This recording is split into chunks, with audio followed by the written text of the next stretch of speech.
L'exposition que je présente ici au Carré 150, le titre, c'est Le bestiaire des enfants cruels. Le bestiaire, ça renvoie au monde des bêtes, des animaux, mais aussi à l'hybridité puis à l'anthropomorphisme des personnages que j'utilise. La notion de cruauté que j'utilise dans le titre, c'est simplement pour créer un léger sentiment de malaise chez le spectateur, puis établir un rapport déstabilisant avec l'étrange et le mystérieux. Le sentiment de malaise dont je te parle, c'est quelque chose qui est important à travers mes œuvres. Ça s'exprime de deux façons, notamment dans les fragments de narration, des petites mises en scène où mes personnages se déambulent. Ils sont dans des situations où il peut y avoir de la jalousie, de la rivalité, une certaine difficulté à communiquer. Puis ce sentiment de malaise-là aussi, je le mets vraiment dans la construction de mes peintures, où j'utilise en opposition là, une matière qui est séduisante, puis certains éléments ou objets qui sont représentés qui repoussent l'esprit. Je dirais que les thèmes que j'aborde dans mon travail, je parle de l'altérité, la différence, la difficulté de communiquer, la fragilité humaine, puis l'animalité dont font parfois preuve les hommes. Pour moi, la fragilité humaine, c'est simplement une faille par laquelle peut s'immiscer notre humanité. Donc, dans l'ensemble de mon travail, j'explore l'inquiétante étrangeté de notre monde familier. Je suis essentiellement d'abord une peintre, mais j'ai pris plaisir dans le cadre de la préparation de cette exposition-ci à explorer différents nouveaux médiums pour moi, la sérigraphie que j'ai appris récemment. Puis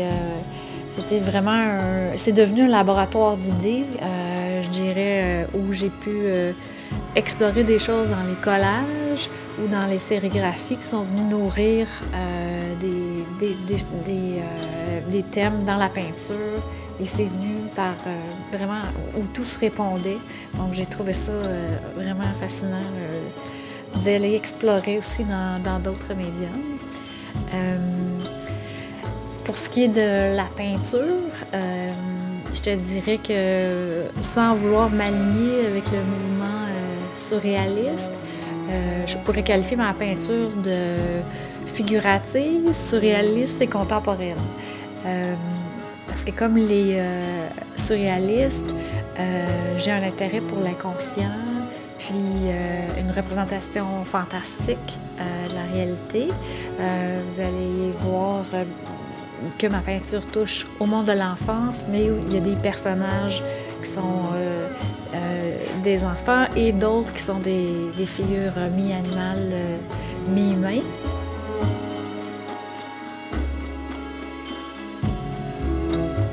Tout comme les surréalistes qui, à l'époque, s'intéressaient aux premiers balbutiements de la psychanalyse, mon travail, dans ma démarche, j'ai creusé le concept d'inquiétante étrangeté. L'inquiétante étrangeté, ça vient d'un terme allemand, unheimlich, mais qu'on définirait simplement par des démons familiers, des choses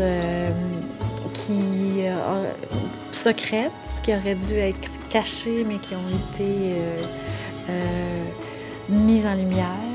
C'est toute situation qui crée justement un sentiment de malaise ou une légère angoisse. Donc, c'est un peu ça pour le concept freudien d'inquiétante étrangeté.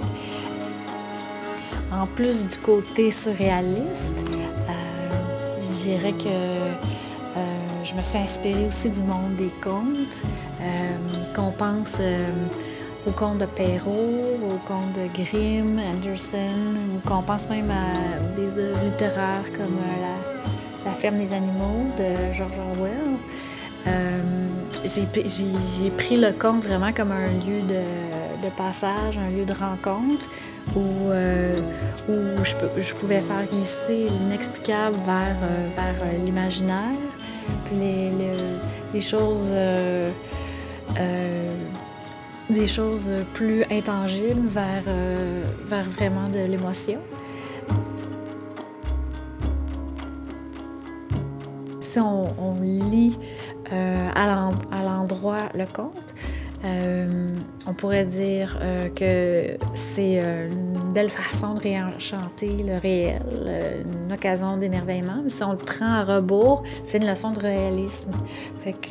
Donc, c'est pour ça que j'ai utilisé le conte comme un lieu de renversement, de parodie, puis d'humour. Les gens vont sûrement remarquer que évidemment des éléments qui sont humoristiques.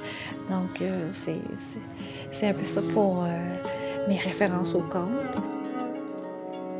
Puis pour ce qui est de l'anthropomorphisme, c'est-à-dire là, les figures mi-animales, mi-humaines, l'anthropomorphisme, je définirais tout simplement comme la capacité d'attribuer à des choses non humaines, dans mon cas l'animal, des traits de personnalité du monde des humains. De façon traditionnelle, j'ai utilisé la figure du pan pour renvoyer à la vanité, la pie au bavardage, au commérage, la figure du tigre pour un symbole de puissance, ou le serpent pour la perfidie. C'est des choses à travers l'histoire de l'art qu'on a utilisées de tout temps, qu'on pense à les petits, les grands vont se rappeler les fables de La Fontaine, les illustrations de Granville qui datent un peu, même les gravures de Goya qui s'appelaient les Caprices, qui étaient des caricatures des gens de l'époque, mais sous forme avec des masques animaux. Mais autant des artistes actuels vont utiliser la figure animale, qu'on pense à David Almech ou à des peintres comme Rosala et Néo Rauch. Donc c'est quelque chose qui est vraiment utilisé comme une figure métaphorique là, de l'humain.